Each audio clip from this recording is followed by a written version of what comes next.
This episode is brought to you by Indeed. When your computer breaks, you don't wait for it to magically start working again. You fix the problem. So why wait to hire the people your company desperately needs? Use Indeed's sponsored jobs to hire top talent fast. And even better, you only pay for results. There's no need to wait. Speed up your hiring with a $75 sponsored job credit at Indeed.com/podcast. Terms and conditions apply. This episode is brought to you by LifeLock. During tax season, your personal info travels to a lot of places. Between payroll, your tax consultant, and the IRS. If your W-2 gets exposed, that's just the ticket for identity thieves. That's why LifeLock monitors millions of data points every second. If your identity is stolen, they'll fix it guaranteed or your money back. Don't let identity thieves take you for a ride. Save up to 40% your first year. Visit LifeLock.com/podcast. Terms apply. Hey guys, producer Melisa here. Good news, Mecca and Jamila were in the same room for this episode. Bad news, it did cause some audio bleed, so there are a few little rough spots with the audio here in this episode, but it is still great content, great episode, so please tune in, and I promise next week the audio will be better. Enjoy the episode. Going in that cash talk, walk in the booth like Naomi on the catwalk, and tell them bitches whoop whoop from the Jaguar. It ain't even right though. Push me and I might go. She ain't getting money. I'm like, what the fuck the hype for? When them bitches bite flow, make my appetite go poof, gone. Voila, magic, looking mad good just to pull up on them rampant. Oh, I can't. Like, you're not on the screen this week. Yeah, I'm here. You're here. Welcome back to another episode of Unhinged Immoral. We're in the same room this week. Yes. And I'm so used to looking at the screen to look at you. Yeah, look at me. That's what that nigga said. Well, let me go ahead and turn you down in my ears because I can hear you right now. What the hell? I just thought about that. I was like, why are you echoing? But it's like, because you're right here. But not too much because we got to hear Melisa. So, why is Jamila in Houston, Texas on my couch? Well, this weekend we celebrated lesbianism. Come out of the spirit of lesbianism. They said no. They said, well, no, actually. No, actually, we're going to stay in the spirit of homosexuality. I'm going to take it up a level. My sister proposed to her girlfriend, and it was a beautiful situation. It was so great, so nice, so lovely. And so now I have a additional sister. Yeah. Shout out to Jazz and Sharonda. Yes. People on Twitter, when you posted it, it went kind of viral. Yeah. I think they assume Sharonda was your sister. I know they do because of the skin tone, and they keep telling me that we look alike. And I've just been letting it rock. You guys kind of do, but I was holding myself from being like, her sister is the one on one knee. I don't know what to. I'm like, oh, now that I think about it, maybe this was misleading. No, but you know what? I was thinking, you didn't even get Jazz's. You got Jazz's big old fat ass. Yeah. But no one can see Jazz's face. And the picture I posted on TikTok last night with the three of y'all standing there that I took, people were like, they were in the comments assuming Sharonda was your sister too. And I was like, yeah, no, it's the other one. It's the other one. Yeah. Colorism. And that's why it's always so funny because it's like, everybody always puts me with the light, but now I'm the only light-skinned person in my family. Remember when they were on TikTok saying that you were biracial? And I was like, if you only saw her family, she's not biracial. Actually, no. Not even close. What is this? The recessive Ridgeback gene. And I'm talking about you have to go so far back. That's the funniest part about it. It's like, actually, I'm so opposite of biraciality because I don't know any white people in my lineage actually at all. We would have to go back to literally slavery. I was going to say, I know who it is, but again, my parents are so. My grandfather. Fun fact: my grandfather was born in 1896. Yeah, you just don't have as many generations. I just don't have, there's only 3 generations. Same vibe. Old people having kids for 3 generations, but honestly, it's 4 generations back. The slave master. So we're only 4 generations removed. I actually know the guy's name and all that stuff. But I do feel I do meet the qualifications because now the qualifications are no longer the 4 black grandparents. They want 8 black grandparents, which I also have. And it's you guys no, can what's keep crazy going. It's like you guys can't kick once you guys start getting to the 32, you might have got me. But it's like then, I don't know. I'm still meeting the qualifications. Yeah, I stand very firmly and that's why I place my feet on solid ground. Did you see the girl on Twitter? Okay, so this is the thing. What girl? I've seen there's a conversation, but I don't know the origins. Finally, I can talk to you about my great. theories. Because I I'm made like, a TikTok about it, and I'm like, it which went up. biracial is She's coming not in today? even really biracial. She's like a octoroon. An octoroon? Well, okay, I will say I saw the picture she put. So she is definitely a white presenting woman. She is absolutely like, if you just looked at her, white. Mm-hmm. Her father looks to be light skinned. Like her dad looks like me. Probably a little more like you. Okay. But she's a Twitch streamer, Twitcher. Okay. And she tried to participate in a Black History Month, what seems to be a Black History Month gaming tournament on Twitch with Black women, Black streamers. And they clocked her tea. They told her only Black presenting women. Because she sent a picture of her dad and said, I'm half Black. So the person said, this is for Black presenting women. Now, full stop. I made a TikTok saying, here's the thing about this. I do feel like I understand that biracial people feel like they don't have a place. I understand all of that and have much empathy. Having to raise little moms for 2 years put me onto a lot of game in terms of like that frame of mind and like really not feeling like you belong anywhere. Because I had to have them honest conversations with her. Taking it back, call back to our conversation about biracial with Black moms. Is you not Black or is you Black? Because that was a lot of my energy with having to raise her. Well, do you use gel and a hard brush in your hair? Tell them to shut the fuck up, like that, right? This girl's from the UK, where the one drop rule is much less prevalent. They don't, like, their racial caste structure is so different from the United States. So I didn't even know that, and I was like, so the thing about this is, especially in the US, if you are a biracial, passing biracial, and you are actively involved in Black culture, there are certain things that you wouldn't even set yourself up for. You ain't never seen Mariah Carey pull no bullshit. And so what this tells me is I don't think that she's as involved in Black culture. She's not in community. She's not in community at all. And that's always the point. That's the point. I made a video a while back because there was a conversation again about the biracial identity. And I was like, everybody is using all of these big terms and I get it. And I love that for us. But let me break this down in the most simple nigga way that I can. Some biracial people are going to be considered Black and some aren't. And it's very simple. A lot of people's like, well, why come we assume, why do we call J. Cole Black? Because J. Cole looks Black. He acts Black. He's in Black community. There's nothing to converse. Now, if you were to say that about somebody else, I can't think of an example. Maybe like,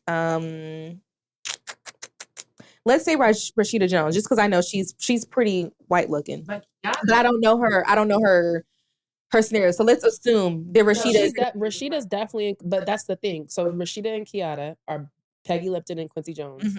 And they are the exact opposite. Yeah. But they both kind of aesthetically look the same. I would say Kiara only looks more Black because she's in community with Black people. And like she does her hair like Black girls. Like so when they're doing, whereas Rashida has just the lip bang. You know what I'm saying? Kiara leaves a bit of tech. Like exactly. You're in community. That's the difference. It's the difference. It just is.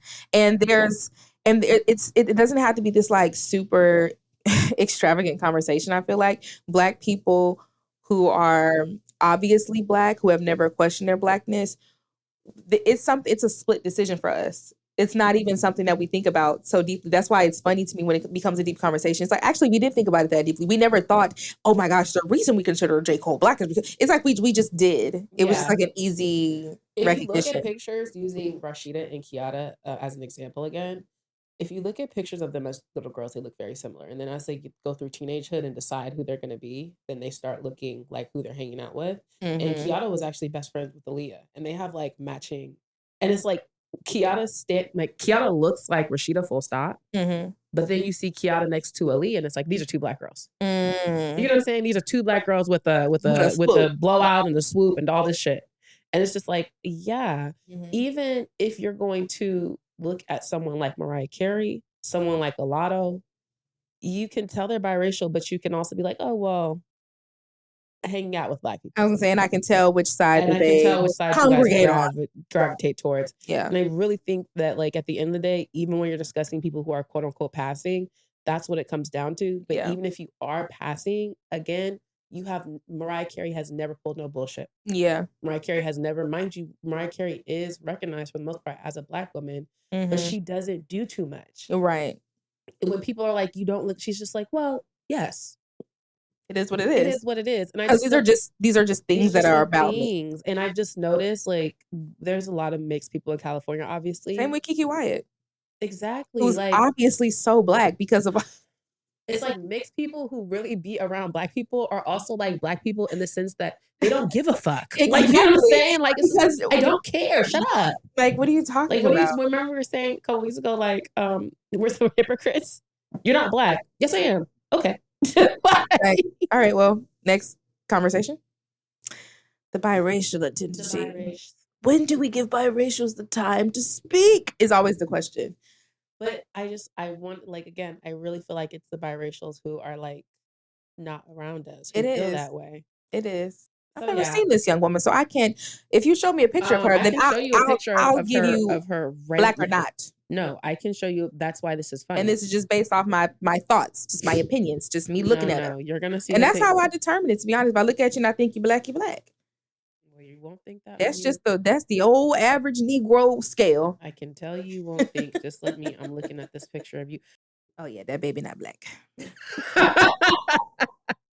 And so this was the other thing that she did. This is the girl that's saying she Black? Yes, but this was the other thing she did. She added all of the the Black women Twitch people, and was basically like getting all the white people to like say bad things. And she, apparently, allegedly, she referred to Black people as that community, So she doesn't, like, that's the thing. You're not in community.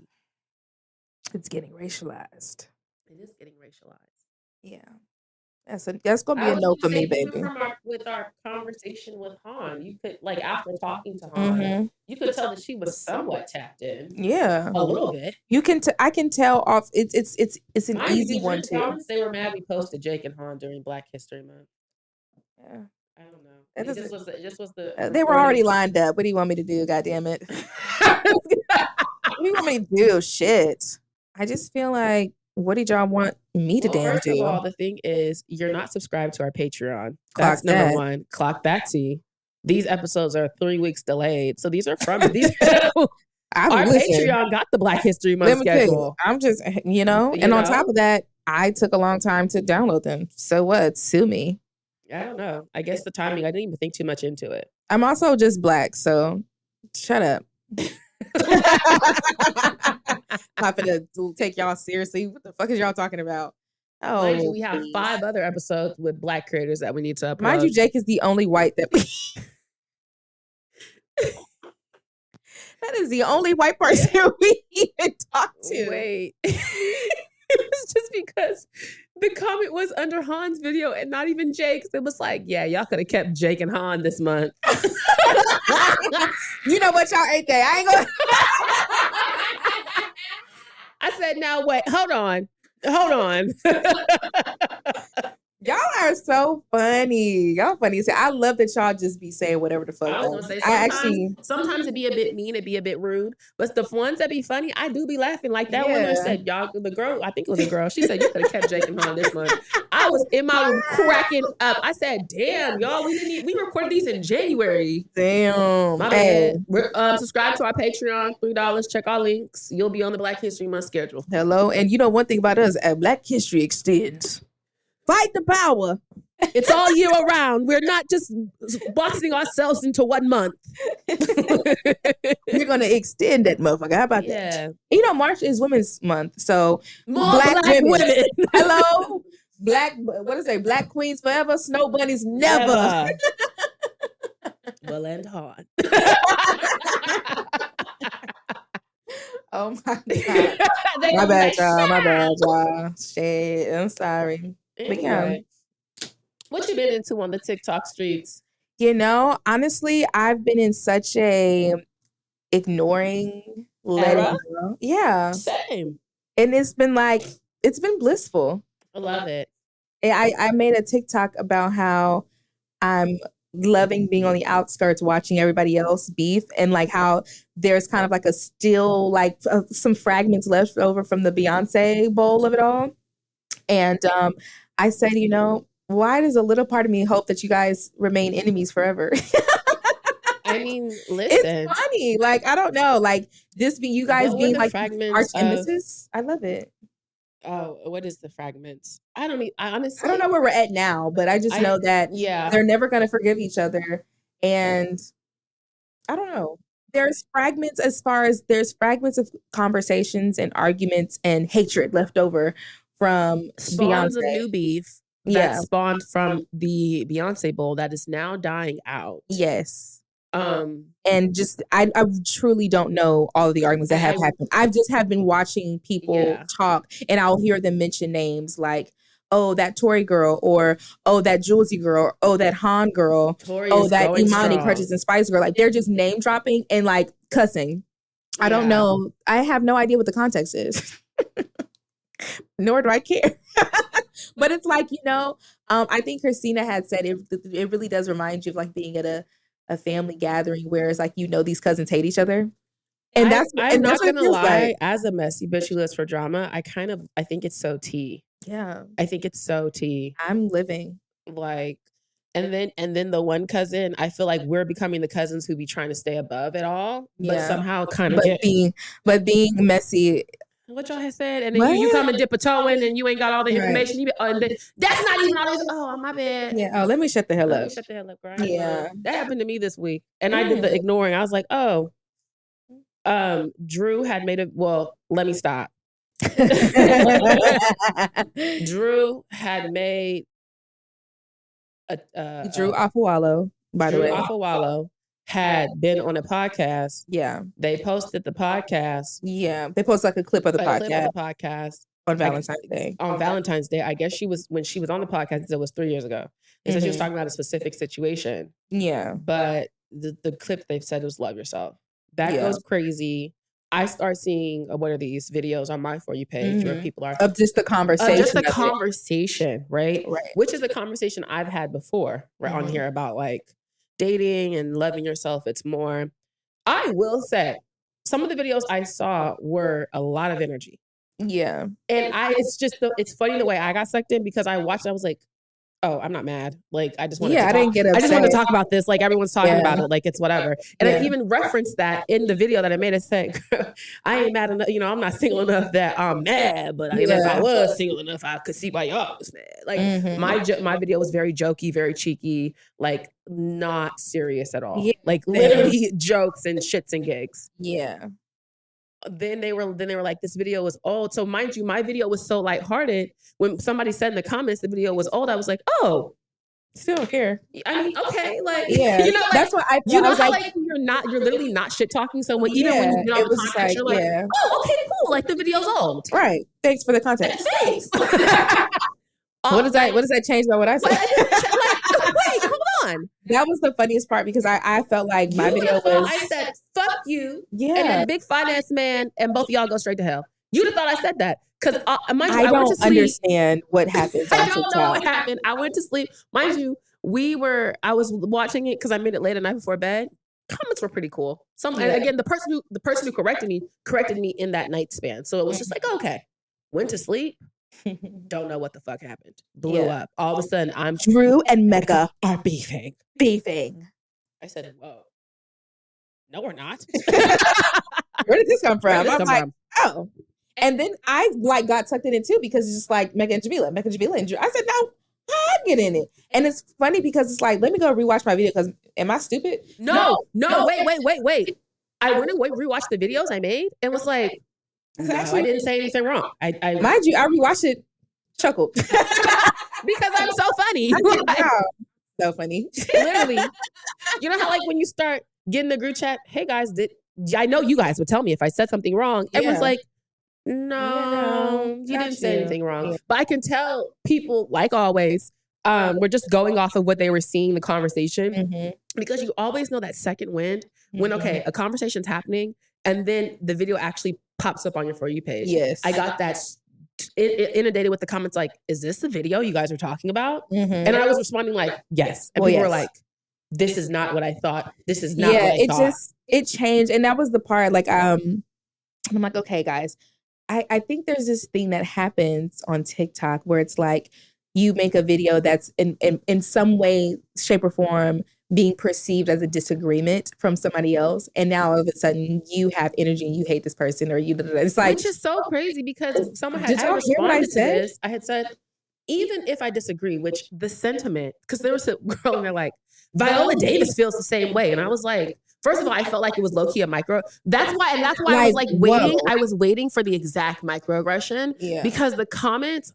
This is not, and I keep saying it. This is not a reflection on Drew, but I have noticed because it happened with Beyonce and Billie Eilish. Non-black stans, when their fave is going up against a black person, it can get weird. It can get weird so fucking quick. Yeah. And I saw the shift in the comments, like whereas it was my audience talking to me, I saw it going to the other side. Yeah. And all of a sudden it was getting the comments were just, it was like, this isn't horrible. I got called a bitter baby mama.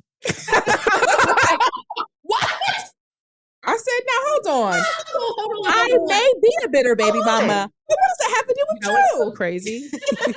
You know, if you say Noah looked like his daddy, you get Noah looks like me. We have the clip. I simply just speak the truth. You know, me and Jazz was talking about that last because he had made a face, and Jazz was like, "Oh, he looked like his daddy when he did that." I said, and they be acting like I'm bullshitting. Jamila be acting like I'm saying some bullshit. I don't see it. How about that? I speak the truth. My son is a Cartwright.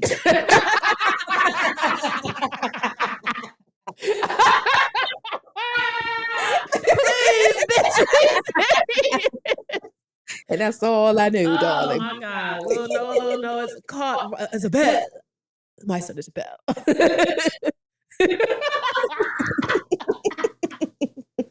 From the Dorothy and Jimmy.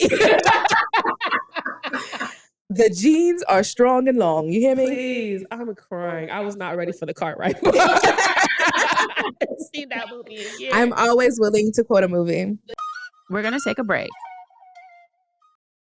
This episode is brought to you by Greenlight. Get this. Adults with financial literacy skills have 82% more wealth than those who don't. From swimming lessons to piano classes, us parents invest in so many things to enrich our kids' lives. But are we investing in their future financial success? With Greenlight, you can teach your kids financial literacy skills like earning, saving, and investing. And this investment costs less than that after-school treat. Start prioritizing their financial education and future today with a risk-free trial at greenlight.com/Spotify. Greenlight.com/Spotify.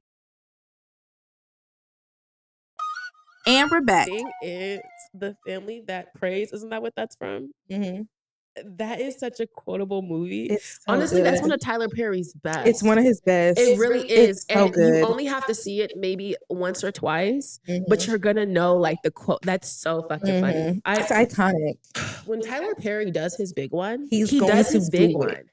Hello. His good ones are good. His good ones are good. His good ones are good. I let y'all. I listen. All the Medea movies. Am I a fan? No, but the plays, I'll never talk shit. The plays I'll are never talk shit. engraved. The play. What's your favorite play? You gotta cook and clean and wash everything. Smile and grin and hang a magazine so we can write that check. Pay it all your bills. And I give it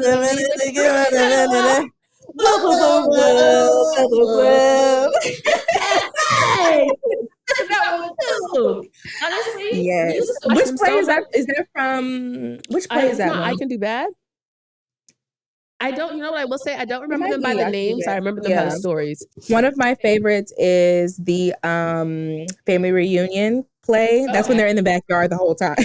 And one thing I love about an old black play, you get one set.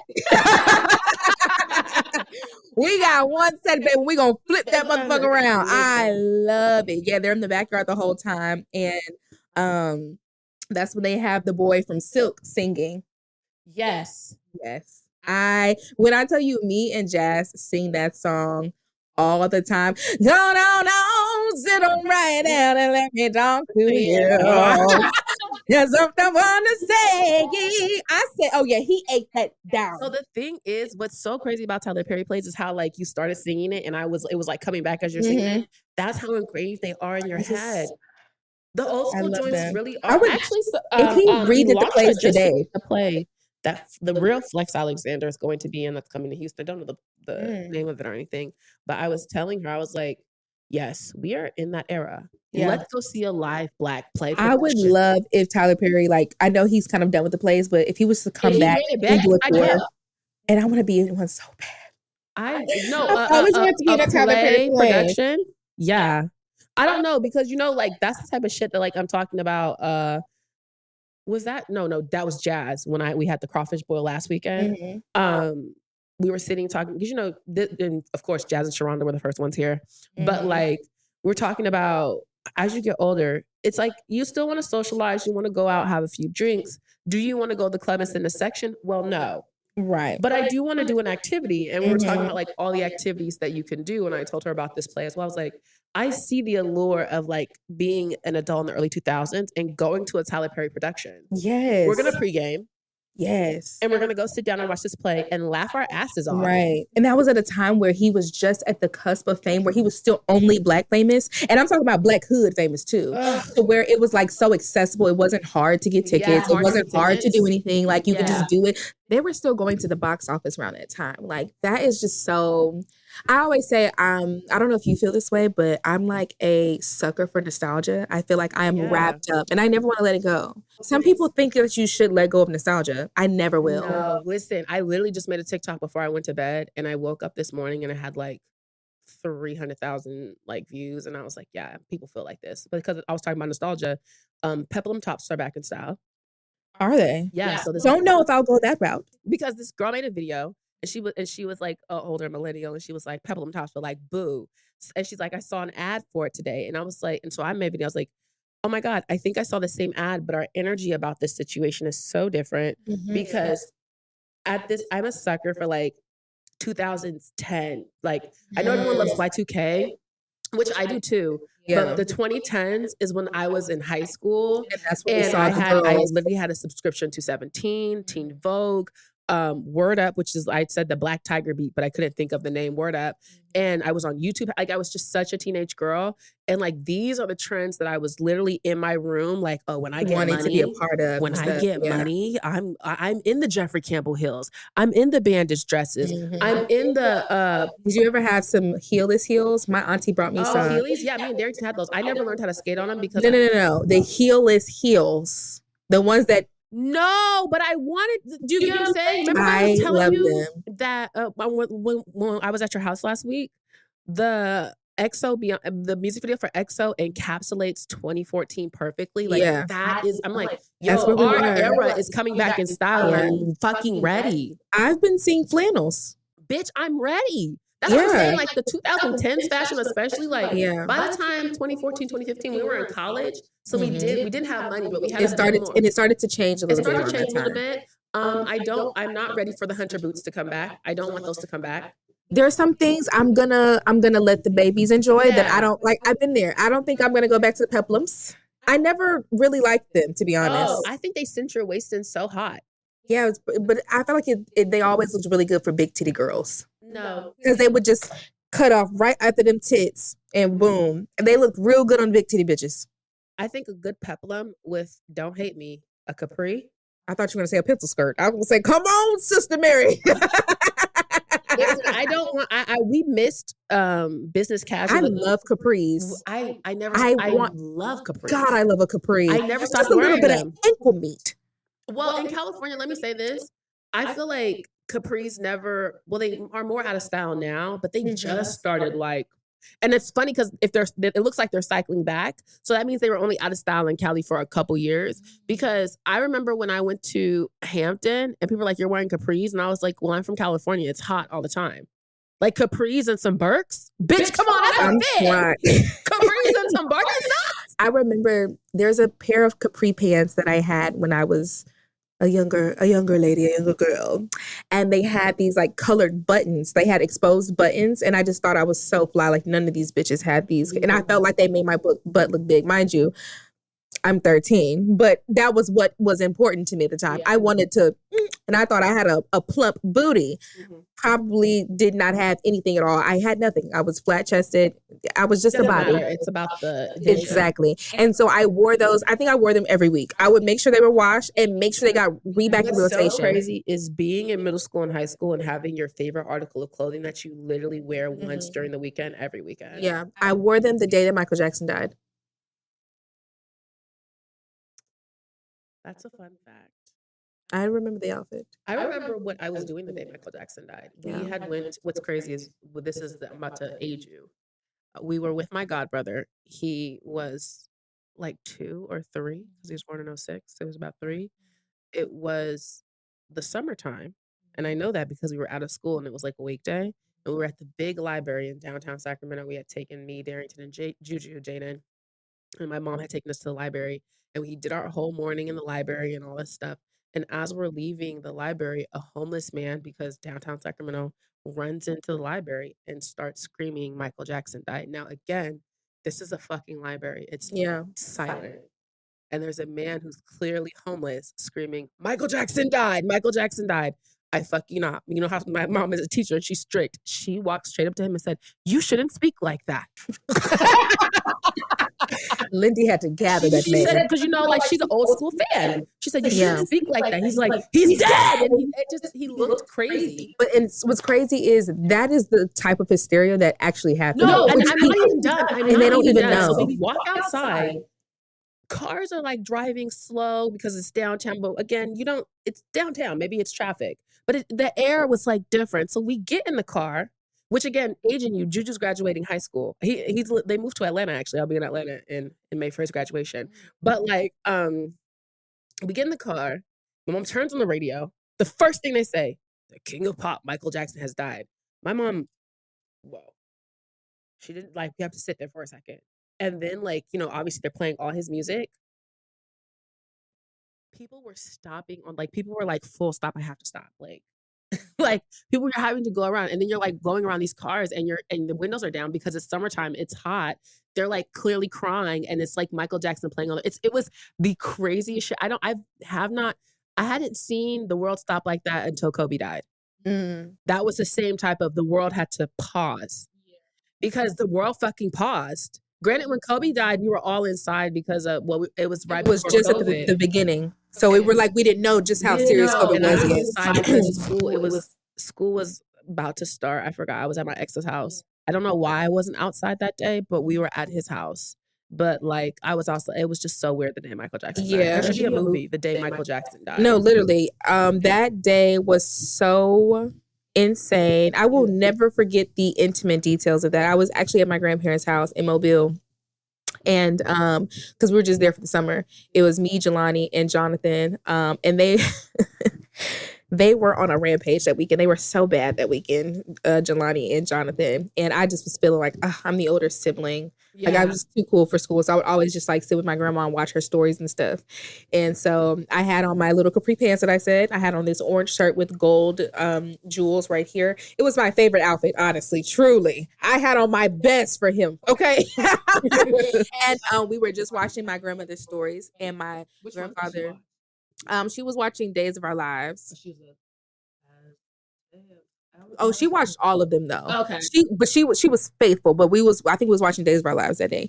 And my grandfather was in their room and he was watching the news because he's an old man and that's what he would do. He watched news or Jeopardy or an old Western. Those are the only things that he watched. Old blacks from the South love a Western. Yes. There's an actual, because my grandmother, that's all her TV stays on. It's the Western channel. Yeah. That's the only reason I know some of those things because of him. Yeah. So he's in there. So yeah, I'm laying on the couch and my grandfather opens the door.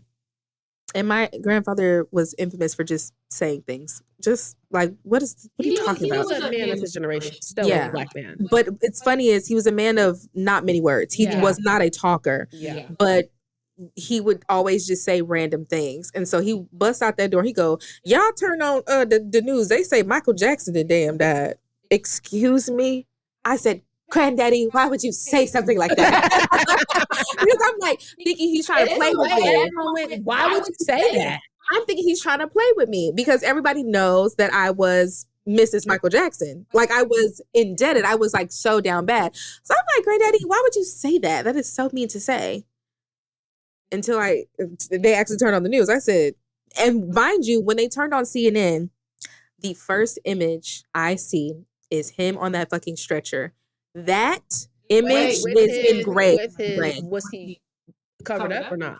No, they had the thing on him because they were bringing him down the stairs. Yes. That was the first thing I see on TV. That image is never leaving my sight because that traumatized the fuck out of me. I've never seen him like that before.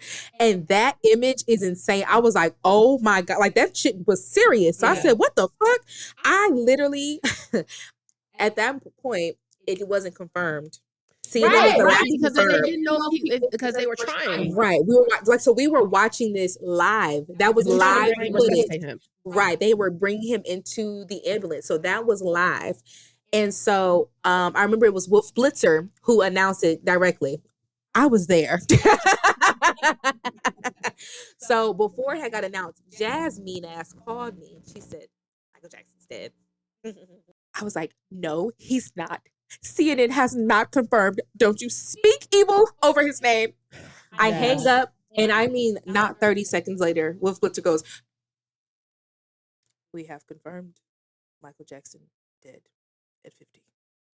When I tell you, I was already standing up. I fell to the floor.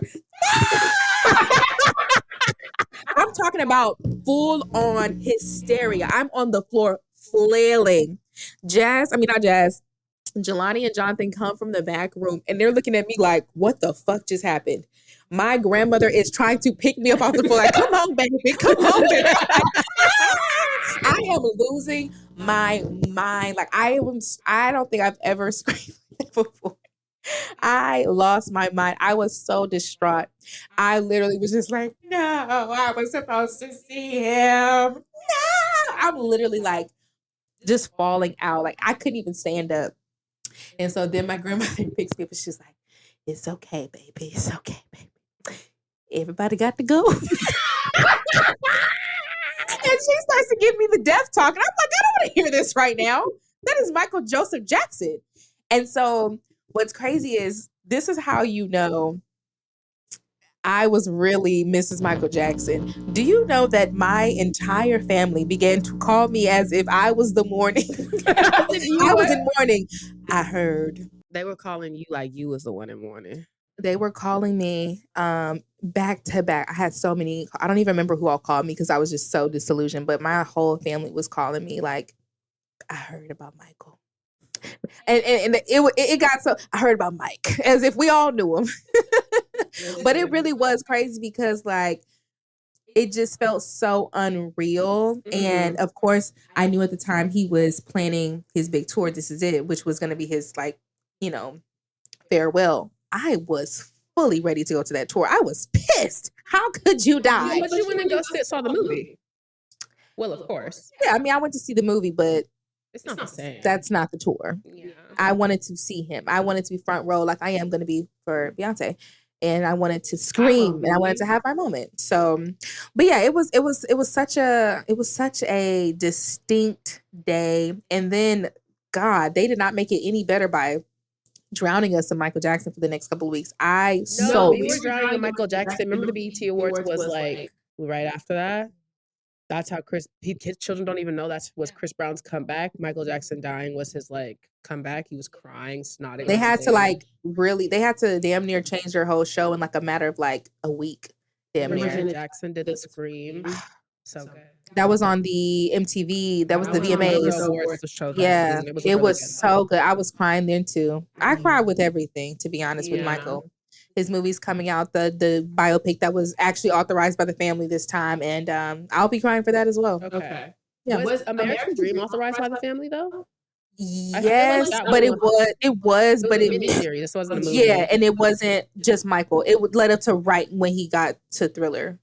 Right. It really wasn't just about Michael. It was made in 1993, so it was like It stopped at Thriller, but it was like because I don't even think they really showed. Yeah, they didn't even. It was more about their childhood. Yeah, and then it went to when they got American Dream is so well done. their the reunion tour. That's what it went right up into that point. Yeah, Wouldn't even get to really Thriller. Yeah, no, that's a really well done miniseries. So Really very good. really good. And I like how they did how Joe and Katie met too. How they, I love that. I love how they started. I The loved beginning. it. And there are some. I have recently stumbled upon archivist of Michael Jackson, who, and I've seen pictures of both Joe, like his grandparents, who I didn't know. You know, you don't think about these things like, wow, you actually have a family too, and it's a lot of pictures. And they have a large family. I mean, obviously, yeah. But I'm saying, like, they had pictures of them, like, all through the 70s and 80s, like, basically in Gary, Indiana, with their grandparents. It is like shit that I've never seen. I've obviously never seen these candid family photos before. So I'm like, first of all, where'd you guys get these? Because this is Joe's dad. This is Catherine's mom. Like, where'd you guys get these? Yeah, it's so much. There's so much Jackson lore. But I mean, and Gary, Indiana's small. I actually know, like, we have family friends who are from Gary, and it's like their family, the Jacksons, a lot of them are still there. So it's like the person was like, well, half of Gary is related to them anyway. It's like, yeah, it's a big that big ass family, and it's not a big city, and it's Indiana's really black. Yeah, it's like super black. Like Gary is actually one of the blackest cities in the country. Yeah. No, it makes sense. It really does. Well, we love the Jacksons. I be forgetting Tito done gone to glory as well sometimes. I saw it in memoriam and they put him in there, and I said, I was really wanting for when the movie to come out, for the premiere, for all of the kids, all the Jackson kids, because at that point Michael was the only one that was gone, except for the twin that had died when they were like a baby, but you know, whatever. So it would have been all of them back together to support this movie of their brother, you know, memorializing him that way. And Tito now gone too. Oh, I'm gonna be a mess. I think I need to dress as Janet or something for the movie. I haven't determined how I'm gonna dress, but I will be dressing. We're gonna take a break. And we're back. When I was going through my Michael Jackson phase, and I feel vindicated. I always felt a kindred spirit in LaToya. I did. I know she's the problematic sibling, but I do feel like she's gone through a lot, so we forgive. We forgive her. Yes. Just, and then being in the space and time we're in now, we're learning about women and abuse and sexual abuse. It's like, LaToya, I knew you weren't a bad guy. Yeah, I knew, like, you're just. She came back. You know, we knew she would come back. I really, this is like my wish of a parallel universe. As someone who really enjoys Black features, I love Black features. Especially the girls. I really, with the exception of Rebe, because Rebe's nose job is so, like, it's so crazy how I wonder if either Rebe was the first nose job. I believe she has to be the last, because she has the same nose as them, but it looks good. If you get what I'm saying, like, hers still looks very nice. I want to see what they would look like without the nose jobs, because I think LaToya was so pretty. Like, LaToya was so pretty for the nose job. Seriously. Janet went and got hers right when she graduated high school, so we didn't even really get to see her, like, what she would have looked like outside of it. But LaToya, when she used to have them big ass baby hairs and that 70s Farrah Fawcett, LaToya was some tea, girl. It's interesting because it's like they're really just a good looking family. They're all super, super cute. Like, when they were kids, like, they were just the cutest kids. Oh my God, I just love them. I mean, we can look at Jackie. Well, Jackie ain't touched nothing. Still look good. He was fine. And Jackie was always the fine one now. Jackie's a good looking man. He's fine. Yes, he looks really good. He's aged very well. What I enjoy about the Jacksons, they're not a complete Diana Ross. They have, like, half of them have gone white and half of them are still Black. Yeah, a little half and half. A little half and half. Yeah. And it's funny because they all look alike. Yes. All of them spawns. Except for them kids that Michael has, because them is not his kids. They're his children. They're just not biologically his. And that's okay. That's okay. Because they're still Jacksons. But they don't look like him. And well, if Paris tried to say she was Black, y'all would get mad. Paris Jackson is Black, Jamila? I don't speak on those babies. She's fucking orange. I don't speak on those babies. She's fucking 30. I don't speak on them babies. Mm-hmm. You know, shout out to Paris. She just overcame addiction. Seriously. Did you see that? was being serious, Jamila. The segue was insane. I was shout not out to prepared. Terrence. I did see. Did you yeah. see? She was doing heroin. Yeah. I That's mean, her tough. dad died. Yeah, but heroin is crazy. Yeah, I'd probably do heroin if my dad died in 2009. And I was like, I just got here. What the fuck? Yeah. Like, I what? didn't. When I read that caption, I said, God, I mean, good for, like, seriously good for her for, like, overcoming it. But that's fucking deep. Yeah. To be, like, heroin is one of the more, That's obviously, the intensive drugs. bottom of the road. Yeah, like, that's bottom, like, Yeah, my dad used to work at a facility. So it was a mental institution essentially, Yeah. but of course they also do rehab because kind of the same shit. Like it's a mental thing. Okay. So he dealt with a lot of people with addictions, and he would always say like, the people who did heroin, they were real addicts. Like there was a different level of addiction because it's the end of the road essentially, and a lot of people who did how there's the gateway drugs or whatever that they call them, which really is a thing. I fear. I hate to be all there, but there is a such thing as gateway. Now, is marijuana the gateway drug that they say it is? No, but a lot of those drugs definitely are gateway.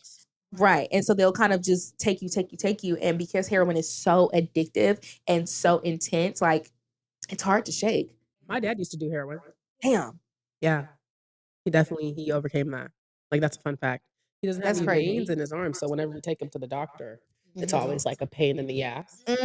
Because granted, if we about the same skin tone, so you would think it'd be easy to find a vein, they're all gone. Yeah. Shout out to Fred too for overcoming heroin addiction.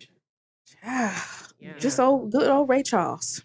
Listen, he was at that time, and what you're talking about, the gateway drugs, I've actually talked to him. He's like, well, yeah, it's like we knew certain stuff was bad, but then it's like you keep trying to do more. And it was especially because I know he was in them streets. And around it. So it was so like, easy to get into. Like even with like Ray Charles, like everybody who was in the music industry around that time was on that smack, is what they used to call it. That smack. No, seriously.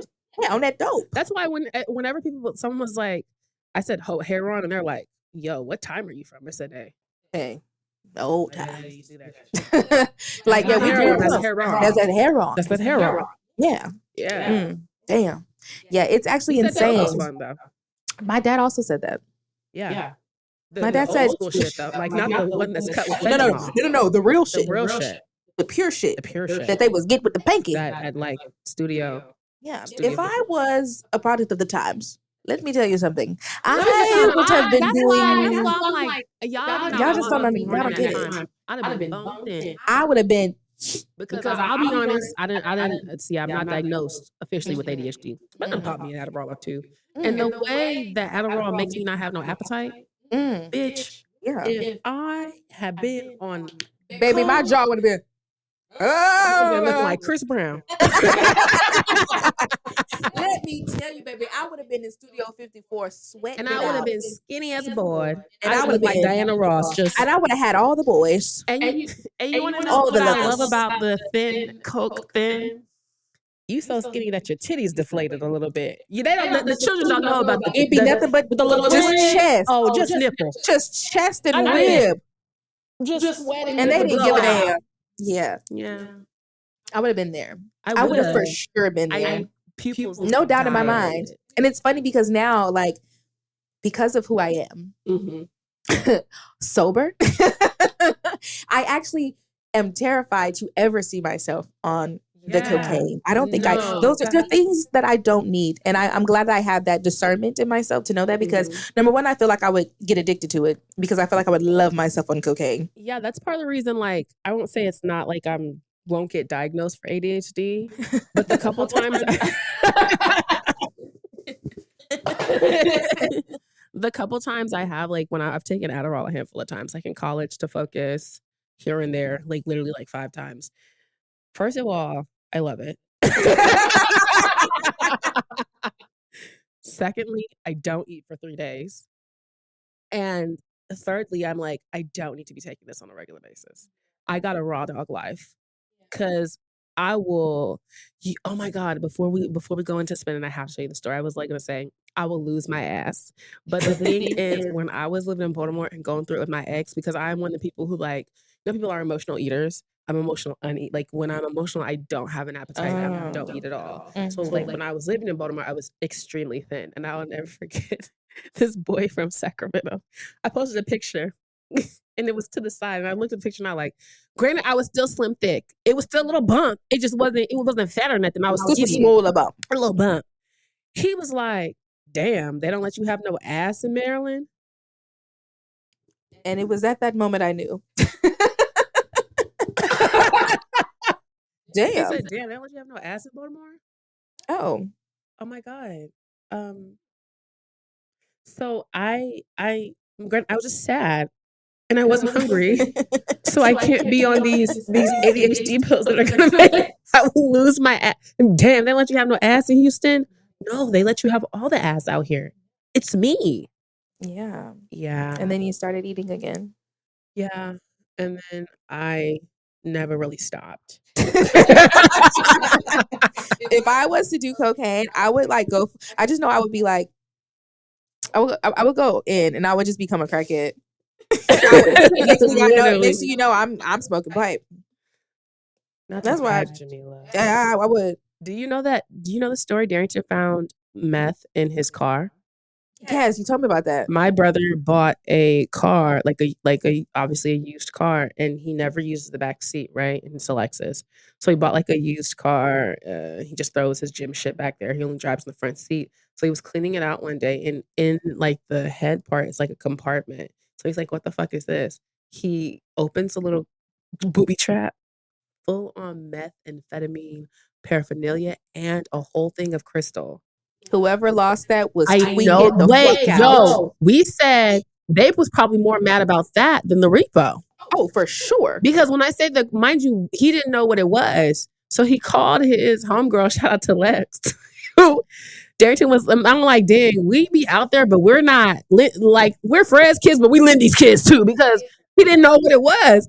So he called Lex and he said, he put it in the camera and she instantly said, "Whoa, bro, what are you doing?" Like, whoa. He's like, "No, nigga, I'm asking you what this is." She was like, "That's crystal."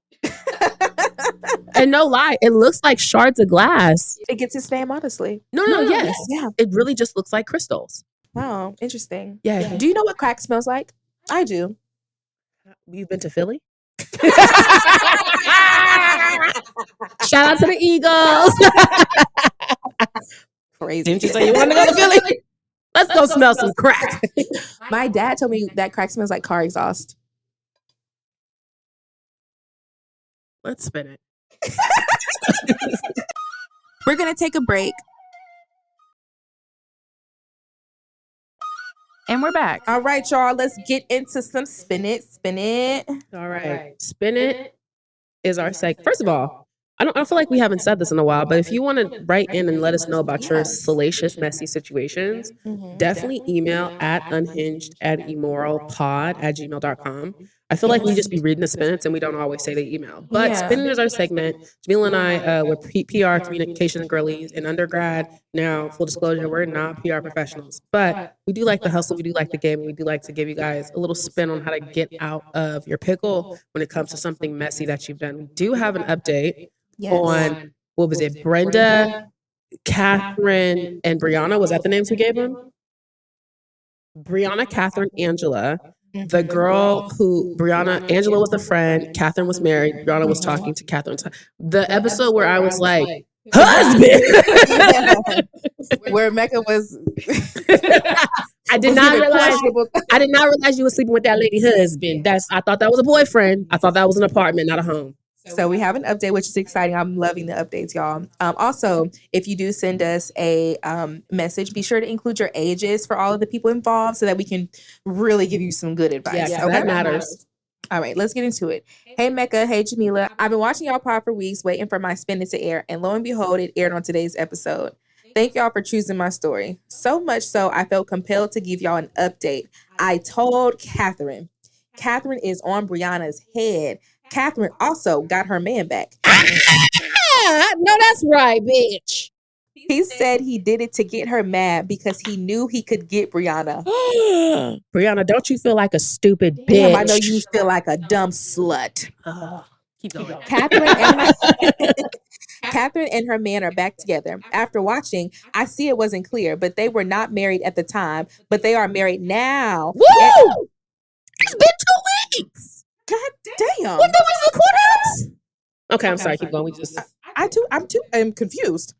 And now I'm crying because y'all gave me the name Angela, and that's my fake name when I go out, LOL. But Brianna and I are no longer quote unquote friends. She is the godmom to my kids, so it keeps in contact with them. This ain't the first time Brianna pulled no mess like this. She did it years ago with another mutual friend, and I messed up and gave her an option to tell on herself, and she did. And she told me she did. This time I told my girl. Told Brianna she was dead wrong. She's mad at me because she feels I chose Catherine over her. You damn right I did. Exactly. You can't keep fucking everyone's man, Brianna. We in our 30s, too old to be moving like that. Like, are you dumb? But appreciate y'all. I'm glad y'all were enthusiastic about my story. Oh, that was a good update. That was a happy ending. Got married in the 2 weeks of the Got her nigga back and doubled But it. y'all tried to make me seem like I was stupid because she said she wasn't married. I just saw a separation and assumed marriage. So they were probably engaged. I guess they were in some type. They were clearly close to that. So I guess it was still kind of the same vibe. But both advices apply. I feel. Yeah. But Brianna, girl, that's you can't, and you done did it before. I was gonna say now it's giving character flaw. We need to, Brianna. I need you to It's send Ariana Grande. Yeah, oh. Can Brianna? Because can Brianna? Can you sing? Because girl, that's the only reason we be overlooking her fucking everyone, man. Because she could sing. And it's like, Brianna, I need you to come to the front, and I want to know your side of the story. Because why do you fuck everybody's man? Because there is a thing where there are women out there who only like to fuck other bitches' men. And there's a chase. What is that? It's a chase. What is the chase? The chase of, like, you know how when you're sneaking something and it feels like the thrill of it's like I'm not supposed to be having this, but I am. And then also the process of getting it, because you know they should be like not giving into your advances right away. Right. So it's like a little bit it's a game of cat and mouse. And it's like, it's a thrilling game. Nigga can I get that? And then if you notice, like as soon as they get what they want, it's no longer thrilling. They don't care. That's really what I think Ariana has. Hey. I mean, and at this point, Elizabeth Taylor too. Like, the thing is, when you know your friend is like that, at that point, your friend is... So at this point, like Angela said, this is who Brianna is. So you have to make the choice. Do you love your friend as is? I was going to say, the friend fatal flaw. The friend fatal flaw. But where Brianna's fucking up is, you're fucking friends of the home. Like, you're fucking... That's where... Because I said that. Someone said y'all are selectively girls. And I will take that. Yeah. Yeah. If my friend is fucking someone else's man I don't know, do I approve? No. But I mean, it's my friend. You can't fuck my friend's man, though. Right. And I think that's what's going to happen right now. Like, I don't know if you guys have heard, because I said your friend fatal flaw. The idea is your friends are going to have some things that it may annoy you, or may have some things. You have to determine, is this going to be bad enough for me to not be friends with them? Or is it's just going to be my friend's fatal flaw, and I'm just going to accept them for who they are? Because you can't change. There's a lot of things that you really can't change about your friends. So it's like, I'm just going to accept this crazy little part of you. Yeah. So your friend fatal flaw is basically, there's a characteristic or something about your friend that you may kind of annoy you or get on your nerves or something, but you have to take the time to think, is this something that is going to, interact with our friendship to the point where I don't want to be friends with them? Or is this something I'm just going to accept? And if you're going to accept it, then you accept it and you don't keep bringing it up. And it just is what it is. And I feel like everybody has a fatal flaw. So it's like friendship fatal flaws, relationship fatal flaws, whatever it is. So Brianna's fatal flaw is she's a nickel fucker. Yeah. And so... But you can't fuck the friends. But you can't friend... Right. You're the friend fucker, but you can't fuck the friends. You can't be cousin Faith. You know what? Fuck the family. I let the family in my house. You know what? The family fucked my husband. You can't be like Faith. You know what I'm saying? They knew Faith was fast. Everybody knew Faith was fast. Everybody knew Faith was doing some bullshit. That's why she was the cousin that was quiet. That's why when she came over, it was like, oh, Faith. She never has a stable home. Yeah. But you love Faith because that's your cousin. Yeah. But you let Faith in that home and family, and God damn it, she fucked the family. And that's what Karen Clark Sheard told Kiki. And they got mad at Kiki. But Miss Karen said, "Don't you let them heifers spend the night at your house around your husband." You know, Kiki husband are cute too. Not that he was cheap, but especially if your friend is a fucker. I was gonna say that might be something your friend want to get into. And it's like, I don't think I have any nigga fucker friends. No. I don't think I have any nigga fucking friends too. I do have. I don't think I have. I don't think I have no nigga fucking friends.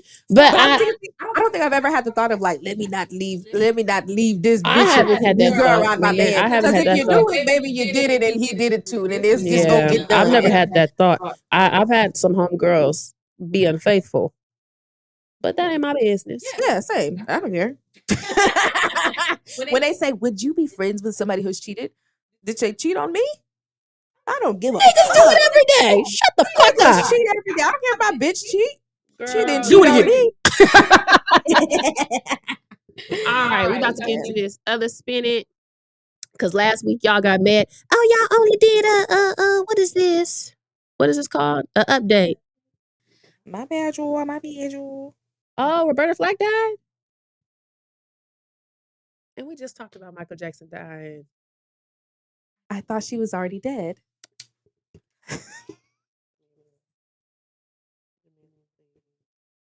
That's so fucking crazy. Oh, what? I feel like Jamila. No. Roberta. Now I'm sad. I thought she was already gone. Damn, how old was she when she died? She had to have been in her late 70s. She's an older lady. Because remember, Luther Vandross used to sing backup for her. Yeah, she 88. had She Oh, she lived a long life. That's why I thought she was already dead. I knew she was old. Okay. Well, she wasn't already dead. She died today. Rest in peace, Roberta. Rest in peace. Love me some Roberta. Yeah. Well, all right. Let's. 88 years. That's a blessing. All right. This is called Single Mom Needs Help. Let me lock in. It's your ministry. Oh, girl, you're pretty. She has a picture. Hey, girlies. I want to start off by saying y'all are really killing it with y'all's podcast so far. I've been living on my own for 3 years with no family and very little friends, and listening to y'all kind of keeps me grounded and makes me feel less lonely. Me and my child's father have not been living together since moving to a new city 3 years ago. I tried working things out, but this year he confessed that he has had sex with other women because I said we should focus on just co-parenting. Personally, I felt that he moved on to dating too fast, but then I remembered some of the shady things that he did while we lived together, so I shouldn't be surprised.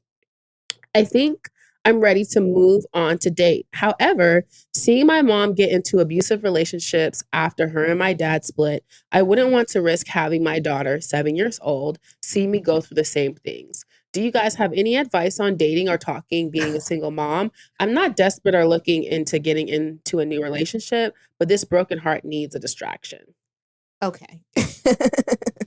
So first of all, I need to break this down into a few different thoughts. It was such a short letter, but it had so much. It did. Yeah. So first of all, that nigga was probably doing that before. Yeah, I hate to break that to you. That's why you said you weren't surprised. You know that. But I'm glad. I just want you to, because you didn't say those words. I need you to say those words. He was probably fucking when y'all was together. Just to put that out there. That's number one. Number two, I hate to sound so blunt, but I need to. You asked me. Don't care that he moved on that quick after y'all are broken up. Y'all are broken up. Sorry. I don't think there's a such thing as moving on too fast. Because you only think that because you still have feelings for him in some way. I'm not saying that you still are in love with him or all these, but you have some feelings for him. That's why you feel like he moved on too quick. He clearly is showing you that he does not have those same feelings for you. So if you needed a sign, if there was ever a sign that it's time for you to let that go, let that thought go and move on, that's it. He's fucking other bitches. You need to be fucking other niggas, or at least talking to somebody else. Like, fuck him. And this actually, your dating advice that I'm going to give you has nothing to do with your kids. Because I don't know what it is about single mothers. And I've been there, so I can say this. We always feel like we have to, but I'm a single mother. I'm kids, single mother, kids. That actually has nothing to do with when you should start dating, how you should start dating, any of those things. As long as your children are taken care of and they're good, you can date. Now, obviously, if your kids ain't taken care of, maybe dating should be your priority. But if your kids are taken care of and you handle business as a mother, you should not feel no type of shame with dating multiple people, finding that love of your life and doing those things, because number one, the man is doing it. And number two, you're a woman who has kids. Your identity is not having kids. That is a part of your story. That's not your whole story. Like, you're still a bitch. That's the one thing by Little Moms not being my biological daughter. Mm-hmm. A lot of the things that single moms feel about dating, I did not feel, but I did have the experience of being a quote unquote single mom. Mm-hmm. And when I was dating with, like, not to sound like this, she didn't stop a motherfucking thing. Yeah. Like, to your point, she's taken care of. Mm-hmm. She's fed. She's full. She's in here. She's happy. Mm-hmm. I'm going on. And mind you, when I got her, she was 12, 13, 14. So she was also coming into her own in terms of, I was very open about dating with her. I didn't tell her all my business. I didn't bring no niggas around her. Yeah. But And she was like kind of age where she could like be at home by herself. I was going to say she wasn't a baby. I would go on dates and I would leave for a couple hours and come back. I would, we had rules and boundaries. You need to be in bed. And when I get back, you need to be asleep and all this. She had chores and shit. We had a really good setup. But what I'm saying is, I never felt like, because I'm taking care of her, I can't date. Like, I didn't have those feelings. Yeah. To her point about the abusive relationships and having a fear of dating as a mom, going through that experience with your kids, I hate to sound that callous. was the trauma part that kind of gagged me. I was that is the trauma part. Unfortunately, as women, and this is why we say it's so scary, you wouldn't know. There's nothing you can do to like prevent that from happening. What we can do is try and like gauge the signs, like gauge and look for signs. But men can be perfect and then one day decide to start to be abusive. And that's the part that frustrates me about the conversation of single women. When the men start to talk about how, you guys need to pick better. I don't think y'all are understanding. It's like I think a lot of men misunderstand the idea that a lot of these men lie. And when we are saying lie, they get it because they themselves, like, that's the thing. We just live under a patriarchy and people want to act like they don't want to say the quiet part out loud, which I feel like a lot of times you and I actually get in trouble for. Mm-hmm. But it's like, I think that we, like, even to your point, I think we give men too much. They don't know. Mm-hmm. No, they do. Mm-hmm. They just know how the patriarchy is set up. Like, you niggas like, be you giving watch your homeboys lie all the, like, you watch your friends. And when you I do say it yourself. These niggas lie, I'm not just talking about telling lies. I'm talking about living a lie. They're living lies. You are a lie, because they will mold themselves into the perfect person for you so that you can be disillusioned, and then boom, out of nowhere, they're the meanest nigga you've ever met in your life. What the fuck just happened? And it is so interesting being somebody who has been in a verbally abusive relationship. Mm-hmm. When I tell you it's not something that you can see coming, that is the scariest part about it. And that's what scared me the most, because I'm very, very headstrong. I'm very, very independent. I'm all of these things. So when I'm looking back at the situation, I'm like, what the fuck? It's really a mind fuck, because you don't even realize sometimes how abusive a situation was until you're out of it. Out of it, yeah. It's really insane. I don't think people who have not been in that situation, they really don't know how it works. And I honestly misunderstood until I was in the situation. It's a slow progression. It's one argument first, and then next thing you know, it's two, and then next thing you know, that's all you do. It's not something that's a switch overnight. And then also, it wasn't until I was in therapy post-relationship, and my therapist was like, so it sounds like you were in an emotionally abusive relationship. That's exactly and I was what like, happened. What? Like, she was like, no, it sounds like emotional abuse. When we talk about love bombing, we use it very like, freely. Mm-hmm. But like, the whole point of love bombing is someone love bombing you and then pulling the love that shit back. Which I experienced firsthand on a regular basis. Like, I would get inundated with, I love you, all these gifts, all these da-da-da. And then all of a sudden, you fucking hate me for 2 weeks. And then just dangling, and you're trying to, and you're constantly trying to get back to the place of like, oh my God, what can I do to like, fuck. And I talked about this on TikTok last night. I'm like, I fortunately had that very traumatizing, brain altering relationship in my early 20s. So now unfortunately, this is the flip side of this. So this might be what sister's going through. Mm-hmm. Now, every little thing I don't like, fuck that, I'm gone. I'm triggered. You see me strong? Fuck that, I'm gone. Like I don't feel like it's a problem because I do feel like it's protecting me. So I'm so very much like, kind of tying it back to our Valentine's Day episode. I am very, very like hyper aware. I don't strict. I mean, like what we're talking about. I don't even want to date anybody remotely close to that person. Like I said, I don't want anybody who's nonchalant. I don't want any of that. No, I don't want that. I'm not doing it. Like, well, I've never been a nonchalant every nigga I've been with has been chalant. I used to really feel like, the guy that's just in the corner, he's just so mysterious and he's just so like, fuck that. I want the nigga who's jumping That's up and down. That's how I got caught up with the love bombing because I need you confessing your love for me. Yeah, like 3 days in. I got caught up, and then it's just like, so when I'm talking to a guy now, if you show me any ounce of meanness, you're done. You cannot be mean to me. We said this during your during the episode. I don't be running into mean niggas, but I will say, I think it's because of what we're talking about in terms of the things that I pull back when I see. And now at this point, it's been 5 years post breakup. Like you just do things naturally that I don't even think to like if a nigga's mean. I just stop talking to them. I don't even think like, oh, that was mean. It's just like, oh, I didn't like that. Yeah, I don't tolerate. I'm trying to think of like, I'm also not contrary to popular belief, I'm not an arguer. I'm loud and I'm boisterous and I'm very direct with the things that I like that I don't like. But I feel like because I am that way, and I'm that way so early on. Because the other thing I've learned, playing nonchalant with the niggas, and this is advice for you getting back into the dating game. Whoever you are in your relationship, that's who you need to show up as day one. A lot of times girls he took 10 minutes to text me back, so I'm gonna take 20. He took an hour, I'm gonna take 2 hours.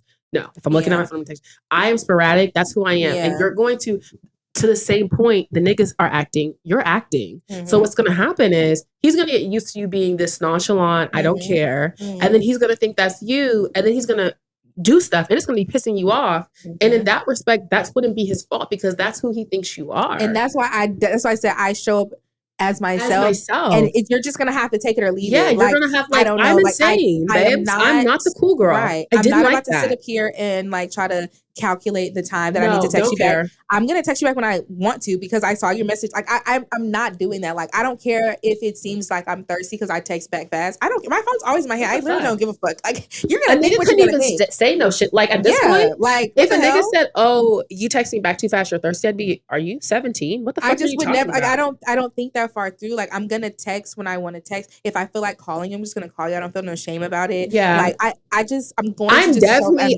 I'm a voice note person. Damn. Like, girl, when I say just when you start dating again, girl, first of all, I would recommend, and I assume Jamila does too, you don't have, like, obviously don't introduce these men you're dating to your children. That's like, don't do that. I would never. I think actually, I don't know if you're like I'm like super against it unless you're locked in. Yeah.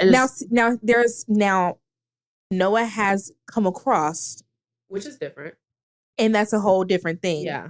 Versus being introduced and inundated, whatever the fuck, into my life. That's not happening unless you are my man, as in boyfriend, girlfriend. Little Monts has came across, and the way she came across was part of the reason I stopped talking to him, because I was getting ready and like barging in my room, and I was showing him my outfit, and he was like, stoic man. He didn't give me enough energy, and she felt like he didn't give me enough energy. So when I got off the phone, well, honestly, not even when I got off the phone, he was still on the phone. She had said out loud, "Oh my God, you look cute. Why didn't he tell you looked cute?" And like she said it, so ate that, and he could hear her, and he was like, "Oh, no, you look like." Obviously, he straightened up real quick, but I was like, "That's I could tell you been around me because you got that nigga together. No, you look super cute. I don't know what he's talking about. Like, I don't know why he just looked at you." But like come across, that's what I'm saying. I wouldn't hide it. Yeah. Also, I don't know if you're like this. I would not date one. I did not tell folks about her simply because. Say that again. I didn't I wasn't the person who was like, so my cousin lives with me. She's 13. I'm taking care of her. First date. Like, I just met you. I don't even know if I'm going to talk to you tomorrow. That doesn't seem like information that you need right now.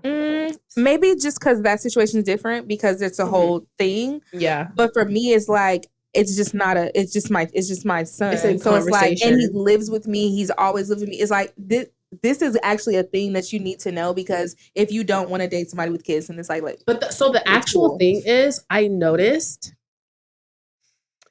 having little moms, you know how boys use dogs to pick up girls? Mm-hmm. It was like, obviously I had a kid, so I did have the experience of like, she's always with me. We're always in the, like, she's literally always like, same concept. She's here and she's always around. But I would be like, I'm taking care of my cousin, and it would be like, oh my God, you're such a good person. And I'd be like, I am. Oh my God, thanks. Well, yes, that's me. But even if I had kids and I was a single mom, I don't talk too much about my person. Like, I'm definitely the person on the first date who baits men into just talking the whole time. Do you ask them if they have kids? No. Never say never. The older you get, it's like more people have kids. I know staunchly when I was younger, I didn't want to date anyone with kids. Now I messed with Unc. He had a teenager. I don't want to date people with kids. No, I get it. But it's like, as you start running into people start, no, I'm saying people start having kids. People be so mad that I say that, knowing I have a kid. I don't care. Maybe you just want to be his first baby mama. And I've I don't talked get to men mad with kids at before. preference. Like, so that was the thing. I'm not mad at the preference. I'm a little bit more malleable and open to it now. Yeah. Still would rather not. Yeah, I would rather not. I would rather not. But if I met someone I liked, you have a kid, like, I could see myself. I mean, I dated Unc. He had a teenager. So it was like, okay, cool. But that's not information that I felt I needed on the first date from you or me. Because I feel like I just kind of want to get a feel for you. Mm-hmm. Now, when I did notice, like you, a lot of people do mention it. Like, because it's especially if like you're involved in your kid's life. Yeah, I try to do it if it like just kind of comes up in conversation. Like, I mention it casually because I do that normally. Different for men though, you know, because if a man mentions his child, it's like, it's not even really an indicator, but it's like, I have a kid, I know about my kid. I feel like when niggas don't mention their children on the first date, it's, are you that involved?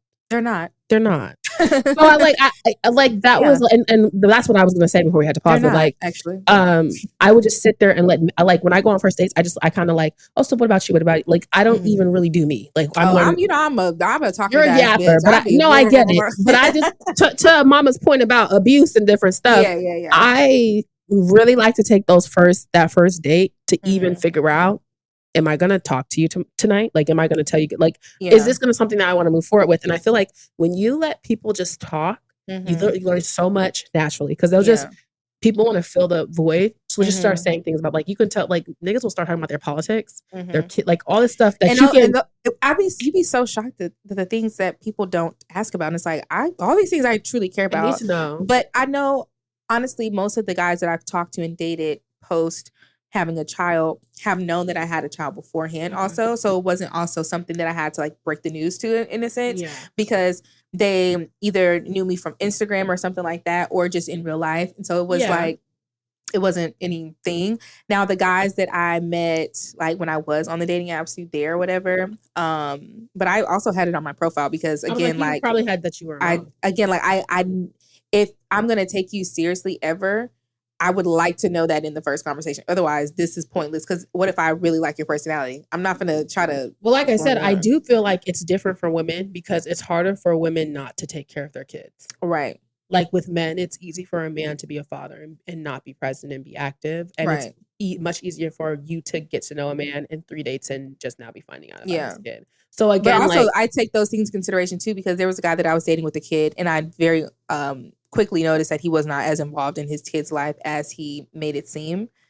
And I don't like that. I would have never taken him seriously. Like that plus other things that started to, but I was still having fun with him. So but I knew that I wasn't going to take him seriously. Yeah. No, why would I have a baby with you? Because I was like, shout out to Sacramento Facebook. Why are you having babies and you've seen a nigga and he has kids and he's not active, and now you're acting shocked on Facebook that he's not active in your child's life? You had the blueprint. You knew. And why, accountability, as a single father, do you have a 1-bedroom apartment? And don't say it's to save money. I've seen your wardrobe. Final thought. Just, I wouldn't even say dip your toe in. Just jump straight back in there. And have some fun. Don't, because you're going to be new in dating. Don't seek out anything. Don't have any expectations. Keep those expectations low. Those standards high. That's the formula. And just have fun, go on many and plenty of dates so that you can just get back in the swing of things. Because when you haven't been dating for a long time and you get back in it, it's going to be awkward, especially now because you have kids. You're kind of like, it's going to be awkward. So just start doing it. Start going on all the dates and having fun, listening to yourself and figure out what you like, because what you thought you may have liked, you probably don't. And do that, and girl, you'll be all right. Yeah, I think that you should do everything Jamila said. And if you see something you don't like, dead it. And if you won't care, because you'll have 17 niggas on the roster. Exactly. When in doubt, get another nigga. Yeah. We're going to take a break.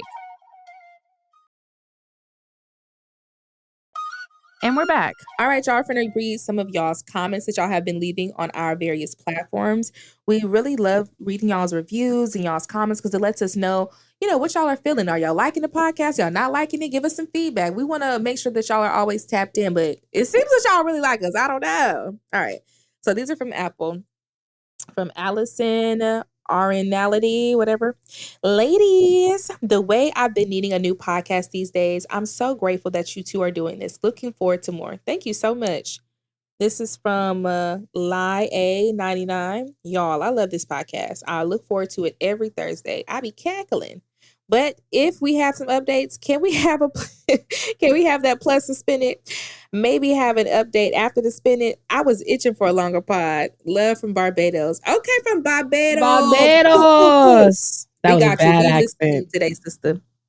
I'm reading from the Spotify, and Disgrace said, "Love everything y'all are doing with the podcast. I love the positivity and the honesty. Keep it up. Thank you." Acrylic 54 said, "That really is it. Everyone is lacking empathy and an effort to be right. No one is listening, and that means nothing will get done. And I agree, we need to drop labels." Exactly. Lala said, "Look, I remember the Tyson versus Holyfield fight. It was wild. I was 14 and saw it in real time on TV." So you saw that man bite that man's ear off. That's crazy. How old are you? She's 14. How old is she now? We'll do the math. When was the Holyfield fight? I don't know. I don't know what year it happened. Probably in the 90s. Probably in her almost 40s. Indy said yes to the ads. Exactly. That's what I'm saying. We got ads on Spotify now. Okay, period. Alasia said, "I heard an ad and actually got excited." I know that's right. That means we're making money. Gosh. You're not excited. Okay, money. I'm so confused. That's money. Yay. Period. We can pay Melisa. Yay. Vanny 2525-us said, "Hey, y'all got ads. Get it. Love y'all." The way y'all know everything, I love that because I didn't know any of this until just now. You're both freaking hilarious and also very insightful. Keep it up. And Kayla Morgan said, "Jamila, I feel you on the bald head. Face meat conundrum. I recently shaved my head and now I got to figure out how to lose 85 face pounds by next Wednesday." Y'all are silly. It was the 85 face pounds.